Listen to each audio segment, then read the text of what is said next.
லைஃப்பில் எல்லாமே நமக்கு பிடிச்ச மாதிரி நடக்கிறது இல்லைங்க. நினச்சி பார்த்தாலே வெறுப்பாக இருக்கு. நமக்கு ஒரு விஷயம் பிடிக்கும், ஆனால் அது நம்ம கூட உள்ளவங்களுக்கு பிடிக்காது. அதனால் நமக்கு பிடிச்ச விஷயத்த நம்ம தூக்கி போட்டுட்டு போக வேண்டியதாக இருக்கும். எனக்கு ஒரு விஷயம் ரொம்ப பிடிச்சிச்சு, ஃபிலிம் மேக்கிங். நான் ஒரு படம் டைரக்ட் பண்ணணுன்னு ரொம்பவே ஆசைப்பட்டேன். ஆனால் என் கூட உள்ளவங்க, அதாவது எங்கள் அம்மா அப்பா யாருமே அதுக்கு சப்போர்ட் பண்ணவே இல்லை. என்னை ரொம்பவே எதிர்த்தாங்க. எனக்கு வீட்டில் இருக்கவே அதனாலே பிடிக்காது. டேய் மகன், அந்த கம்ப்யூட்டரில் அப்படி என்னதான் இருக்கோ, காலையிலேருந்து உட்காந்து பார்த்துக்கிட்டு இருக்கிற. இல்லைம்மா, அடுத்த படத்துக்கு ஸ்கிரிப்ட் ரெடி பண்ணிகிட்டு இருக்கேன். என்னது, படம் எடுக்க போறியா? ஆமாம். டேய், போன வாட்டி ஏதோ படிப்பை முடிச்சுட்ட, வெட்டியா இருக்கிறேன்ட்டு படம் எடுக்க விட்டேன். படிச்சு முடிச்சுட்ட, ஒழுங்கா ஒரு வேலையில போய் சேரு. இந்த படம் எடுக்கிறதுலாம் இனிமே தேவையில்ல, விட்டுரு. டேய், சொன்னா கேளு, அம்மாவை இழுத்து பேசாத. இந்த படம் எடுக்கிறேன் அது எடுக்கிறதெல்லாம் ஒன்றும் வேணாம். ஒழுங்கா வந்து வீட்டு வேலையை செய். படம் எடுக்கிறேன் அதை எடுக்கிறேன். வீட்டில் தான் இப்படி பண்ணுறாங்கன்னு பார்த்தா என் கூட இருக்கிற ஃப்ரெண்ட்ஸ் அதுக்கும் மேலே. ஏய் வர்ஷா, என்கிட்ட ஒரு சூப்பர் பிளான் ஒன்று இருக்கு. அது மட்டும் சக்ஸஸ் ஆச்சுன்னு வச்சுக்கோங்க, அடுத்து சங்கரி நான் தான். அதெல்லாம் ஒரு பக்கத்து இருக்கட்டும். உங்க அம்மா எனக்கு கால் பண்ணியிருந்தாங்க. ஏதோ படம் எடுக்க போறேன்னு சொல்லிட்டு தெரிஞ்சியாம எனக்கும் சேர்த்து விழுந்துச்சுடா. ஏன்டா உனக்கு தேவையில்லாத வேலை? உங்க அம்மா சொல்றது கேட்டாதான் என்னவா? அவங்க சொல்றதெல்லாம் சரி தானே? அது எப்படி நீ சரின்னு சொல்ற? உனக்கு தெரியும் இந்த ஃபில்ம் மேக்கிங் லைஃப்ல நிறைய பேர் இருக்காங்கன்னு. நீ ஜெயிச்சிருவ, ஆனா தோக்கிறதுக்கும் நிறைய சான்ஸ் இருக்குடா. உங்க அம்மா சந்தோஷமும் உனக்கு முக்கியம் தானே? அதுக்காக நான் எப்படி என் பேஷன் விட்டு கொடுக்க முடியும்? இங்க பாரு மகன், லைஃப்ல எல்லாமே நமக்கு கிடைச்சிடாது. ஒரு சில விஷயத்துக்கு நம்ம சாக்ரிஃபைஸ் பண்ணி தான் ஆகணும். நான் சொல்ல வேண்டியது சொல்லிட்டேன், இதுக்கப்புறம் உன் இஷ்டம். ஏ நிஷா, வா போவோம். கிளம்பு, காத்து வரட்டும். மகன், எனக்கு உன்னோட ஃபீலிங்ஸ் புரியுது. விட்டுறாத, ட்ரை பண்ணிக்கிட்டே இரு. கண்டிப்பா ஜெயிப்ப, சரியா? மூஞ்சிய உம்முன்னு வச்சிருக்க, கொஞ்சம் சிரியே. சரி, நான் கிளம்புறேன். யாருமே என்னை சப்போர்ட் பண்ணாத நேரத்தில் ஒரு ஆளாவது என்னை சப்போர்ட் பண்ணுறாங்களேன்னு நினைக்கும் போது மனசுக்கு சந்தோஷமாக இருந்துச்சு. நிஷா அவன் என் கூட என் லைஃப்பில் எப்போதுமே இருக்கணும்னு ஆசைப்பட்டேன். ஆனால் மனசில் ஏதோ ஒரு பயம், அதுக்காக என்னோடய பேஷனை நான் விட்டு கொடுத்துடணும்னு. அதனாலே நான் எதுவுமே வெளியே காட்டிக்காமே இருந்துட்டேன். நேரம் ஆக ஆக என் வீட்டில் ரொம்ப ப்ரெஷர் பண்ண ஆரம்பிச்சிட்டாங்க, என்னை ஒரு நல்ல வேலைக்கு போக சொல்லி. அப்போ நான் உட்காந்து யோசிக்கிறப்ப தான் ஒரு யோசனை ஒன்று தோணுச்சு. அதுக்கு நான் என்ன பண்ணேன்னா, என்னோடய பழைய ஃப்ரெண்டும் இருந்தான், கிண்டர் கார்டனில் கூட படித்தவன். அவனை தேடி கண்டுபிடிச்சி அவன் வீட்டில் ஒரு நாள் ஃபுல்லாக தங்கினேன். அவனை பற்றி என் வீட்டில் யாருக்குமே தெரியாது. அதனால் என்னை யாருமே தேடி அவன் வீட்டுக்கு வரல. ஒரு நாள் ஃபுல்லாக அவன் வீட்டில் தங்கிட்டு மறுநாள் லேட் நைட் நான் என் வீட்டுக்கு திரும்பி போனேன்.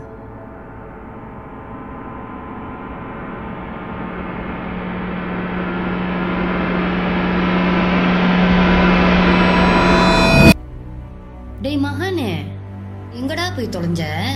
ஃபோன் பண்ணாலும் எடுக்கல. நம்ம ரொம்ப பயந்துட்டேன் தெரியுமா உனக்கு? இல்லைம்மா, இங்கதான் பக்கத்தில் போயிட்டு. பக்கத்துலனா?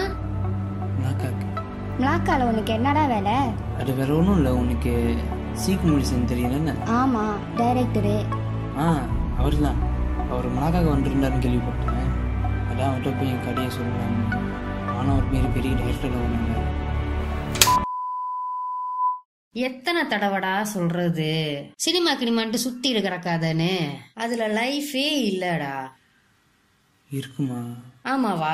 அப்படி நீ சொல்றது உண்மைனா நீ முதல்ல ப்ரூஃப் பண்ண என்கிட்ட, அப்புறம் நான் நம்புறேன். அது வரைக்கும் நீ என்கிட்ட பேச வேண்டாம், நானும் உங்ககிட்ட பேச மாட்டேன், தேவையும் இல்லை. மூஞ்ச கவலையாக வச்சுக்கிட்டு தலையை தொங்க போட்டதை பார்த்து நான் ஒன்றும் மனசு உடஞ்சி போயிட்டேன். இன்றைக்கி ஒன்றும் தப்பாக நினச்சிடாதீங்க. சும்மா எங்கள் அம்மா முன்னுக்கு சீன் தான் போட்டுட்ருக்கேன்.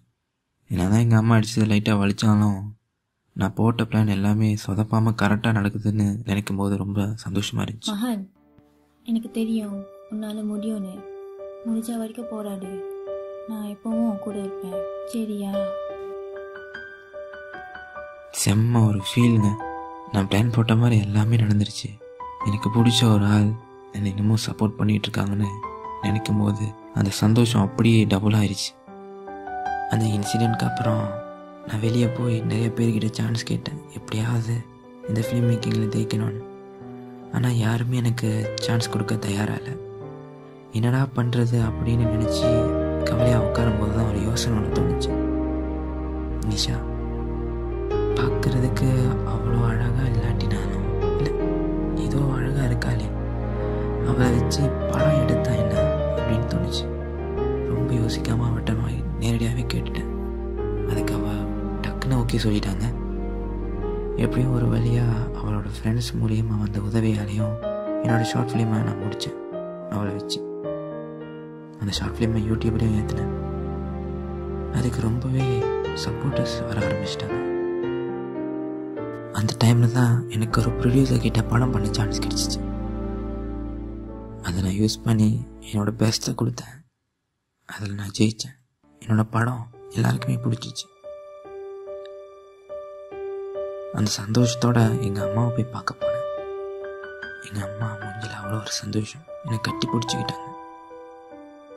அதனால் என்னால் மறக்கவே முடியாதுங்க.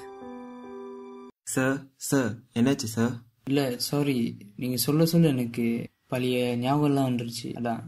ஐயோ, ஐம் சாரி சார். பட் உங்களோட கதை என்ன மாதிரி ஃபியூச்சர் டைரக்டர்ஸ்க்கு ஒரு இன்ஸ்பிரேஷன் சார். உங்களோட கதையை எடுக்கிறதுக்கு நான் ரொம்ப பெருமைப்படுறேன் சார்.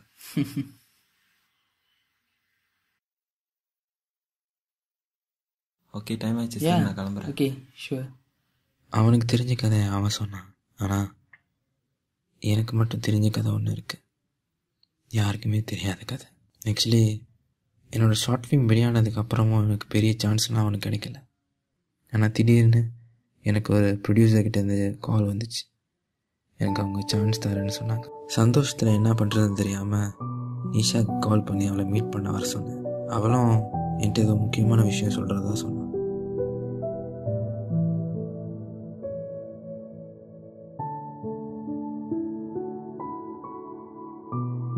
நிஷா ஆண்டியா அந்த ஒரு சந்தோஷமான விஷயம் சொல்லணும். எனக்கு தெரியும். தெரியுமா?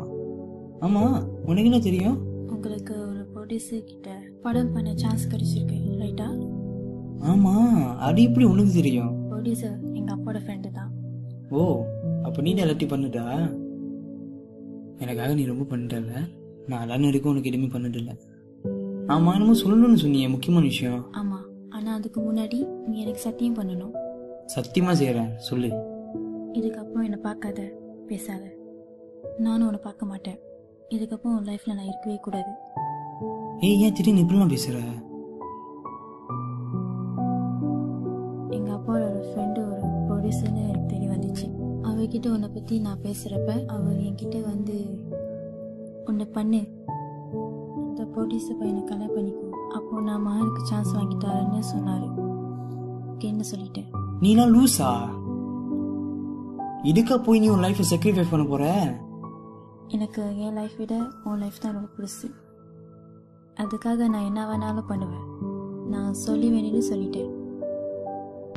இதுக்கப்புறம் என்னை தேடி வந்தேன்னா நீ பார்க்க வரப்ப நாங்கள். அதுக்கப்புறம் அவளை நான் பார்க்கவே இல்லை. நான் கிளம்புறேன். எவ்வளவோ ட்ரை பண்ணேன், அப்பயும் என்னால் அவளை பார்க்க முடியல. நிஷா என்னோட ஆசைக்காக அவளோட லைஃப்பை விட்டு கொடுத்துட்டான். அவன் என் லைஃப் ஃபுல்லாகவே இருக்கணும்னு ஆசைப்பட்டேன். ஆனால் அது கடைசி வரைக்கும் நடக்காமல் போச்சு. நினச்சி பார்த்தாலே வெறுப்பாக இருக்குங்க. லைஃப்பில் எல்லாமே நமக்கு பிடிச்ச மாதிரி நடக்கிறது இல்லைல்ல.